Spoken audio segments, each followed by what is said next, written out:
we will combine the the recommendations based on these trends for advertisers and for media brands. What do you two think that companies should do to prepare? Any other advice?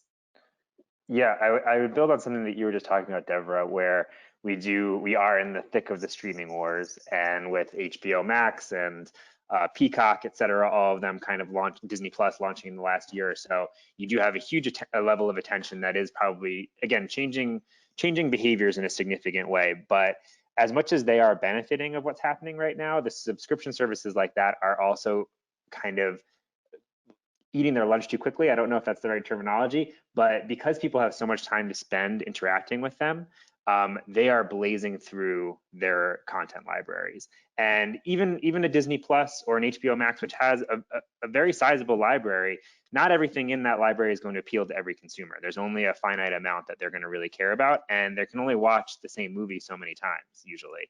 So I do think that AVOD is poised to kind of benefit from that behavioral change and having just a greater depth of content to then serve consumers after the fact. And I think that there's also some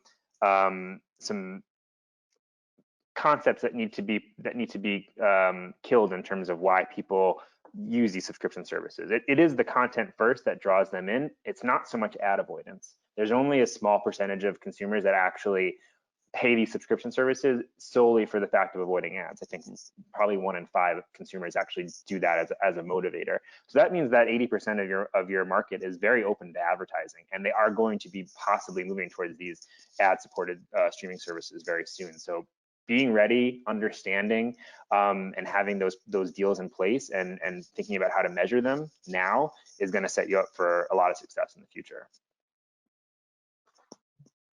Yeah, I mean, if you observe Netflix going into linear TV training and linear TV offerings in France last week, and I can only say that we see this also. So AVOD is important. We still see a very high importance of us being a local player with live content, with ad finance content, because as you say, there is a fair chunk of people only wanting this and maybe in advance or as a subscription model as a benefit to opt into a SVOD model. So the combination of AVOD and SVOD we think would be the sweet spot, and that's why we prepare our service as an AVOD first.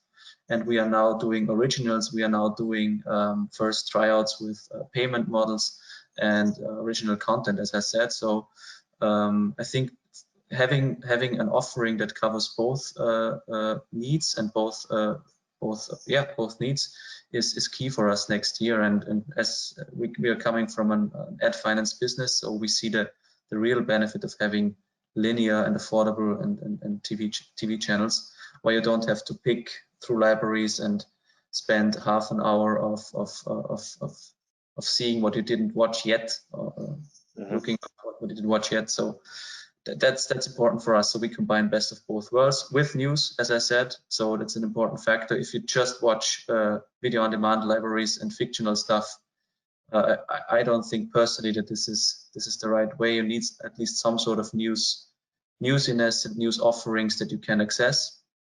Of course, you can download a mobile app and go to text news, but we see it as a whole package where you have a news channel, where you have something AVOD based and something SVOD based. Yeah, I think it's really about, right, if we're talking about tips now, it's really about diversifying your offering, making sure that you have coverage for your entire audience of what they're interested in, what you can offer them. The TV is the window to the world right now, and it will become more so as literally winter is coming. But people will warm themselves with OTT. In a way, it's a public service, if you want to, look at it in that respect. So I think, right, we talked about podcasts earlier. Don't forget about audio for the big screen. I think that exactly what you said, Fabian, about it's good UI. You need to remove friction and enable people to connect with content as quickly as possible.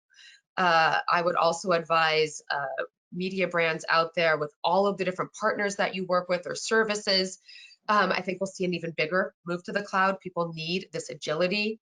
This session was had AVOD in the title or advertising, but I think we're going to see acronym soup. It's going to be a spectrum of just what people have an appetite to pay. For example, I think Hulu does a really nice job on this.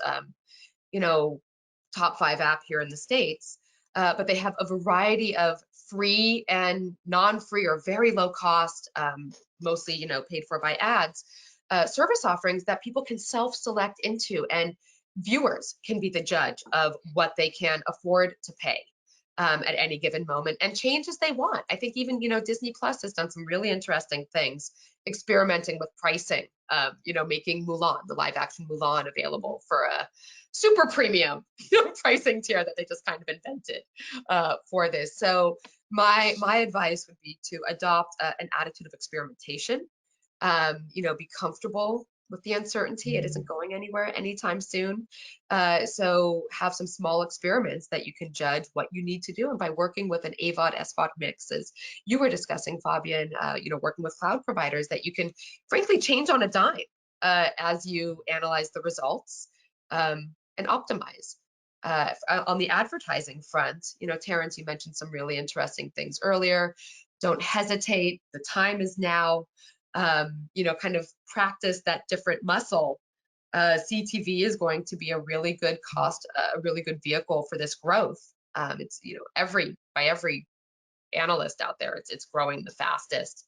Yep. And again, for an advertising message of being empathetic, as you mentioned, but also harnessing the fact that people are moving to online versus retail. Certain sectors will pick up more.